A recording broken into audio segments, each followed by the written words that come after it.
Hi everyone, this is Michael David Anderson. I am here to do a video review of the new movie Blair Witch.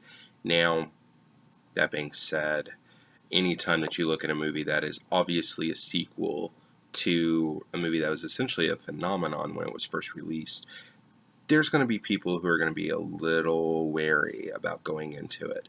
Therefore, I want to be as, forthcoming as I can be without spoiling the movie for you. Now, in order to address Blair Witch, I feel like I have to address Blair Witch Project as well. Now, when it was released in 1999, it pretty much changed a lot of things in the field of horror in terms of movies. It also led to a lot of imitators, such as Paranormal Activity, for instance, is one of the major ones. There's a lot of other found footage films that have come along as well that have kind of changed the landscape of what we expect from horror movies. Now, some people are probably going to argue that found footage is not necessarily the best of things to hit horror. In fact, many think it is a gimmick. That being said, it really comes down to, I think, every individual film. There are going to be some that you're going to look at and be like, no, I don't want to see this. This looks horrible. It's gimmicky. Or it's just not, well executed. There are also people who don't want to watch found footage films simply because it makes them sick. One friend of mine, Evan, for instance, asked me after I saw Blair Witch yesterday how it was because he barfed 20 minutes into the original film. Good news, Blair Witch is not nearly as shaky cam inducing as the original. Now, that being said, there are going to be points where, the camera does get a little crazy, but they've actually done a great job at making sure that this film is easy to watch for the most part. There are going to be some crazy moments, obviously, where things get frantic and, the filmmakers are panicked as a result. Or when I say filmmakers, I mean characters, obviously. But that's the thing. You really just have to kind of go along for the ride on these types of films. And in this case, I think they've done a great job at making it an easy ride to go along with, because there's plenty else that's going to bother you in this film more than likely. Now, the original Blair Witch Project, it has a lot of mythology surrounding it. There are a lot of, specials that came out, books, even video games that tied in with this mythology. And if you know anything about it, then you don't necessarily need to know every aspect of the mythology going forward. Essentially, the main parts I would say to think about are Rustin Parr. He was a killer who killed 7 children and, was ultimately, executed for it. And, of course, knowing about the Blair Witch herself. Now, the essential story is covered in Blair Witch as well as in the Blair Witch Project, so I don't need to recap that here in its entirety, but there are some interesting twists to it that, there's an additional, factoid that comes to play in this particular film, Blair Witch, that kind of gets hinted at in terms of, yeah, we think this actually happened because of something you end up seeing later in the film. Don't want to ruin too much, but you will see things in this film, whereas in the Blair Witch Project, a lot of it was just implied, or things that you saw off screen, or didn't see off screen, as the case may be, and really just heard. Now, that being said, of course, with Blair Witch, one of the things I really like about it is the characters are likable. The original film, I didn't care about any of the 3 filmmakers that went into the woods. They were all whiny. They were always freaking out about the dumbest things, and mainly just turning on each other, or just doing things that were entirely idiotic. They got themselves killed. In this case, with Blair Witch, there are 6 characters overall that you're going to see again and again throughout the film. So you've got double the amount of characters in the woods, which also adds more tension overall and more to do with the overall haunting of the Blair Witch, or whatever is going on in these woods, in the Black Hills. Now, that being said, the characters here, are human. They are going to make mistakes. But I don't think anything that they do is out of character per se. It makes sense why they do the things they do. And especially in the situation that they find themselves in, I can't say I blame them for anything they did, even if it wasn't necessarily the smartest choice at the time. They're freaked out. They're lost in the woods. Bad things are happening to them. and they actually care about one another. They're actually trying to take care of each other. They're constantly, trying to figure out the situation they're in and trying to survive.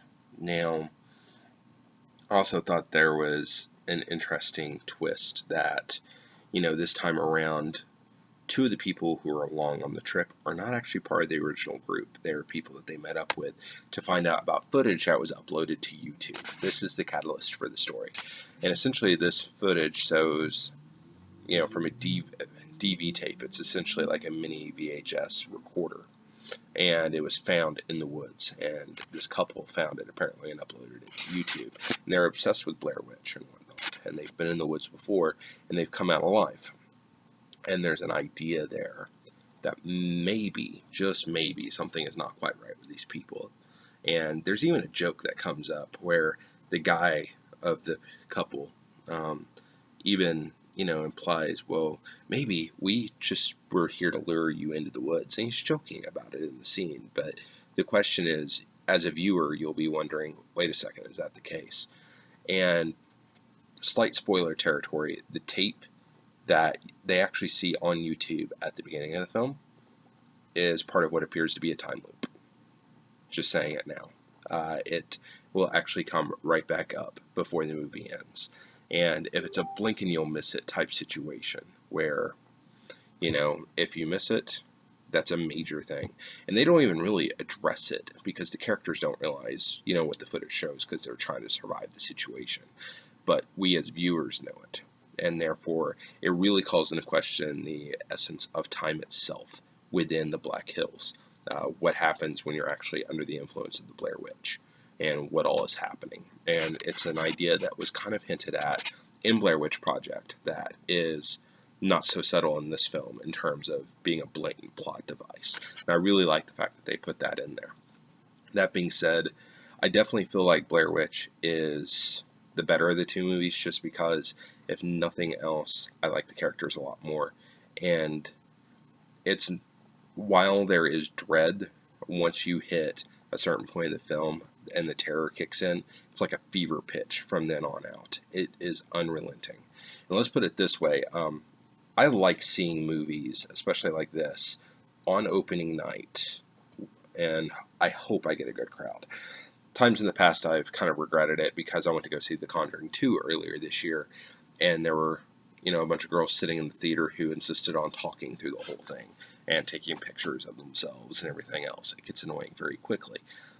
In this case, I'm glad I went. I got to sit in the back row, in the middle. I could see everyone in the theater.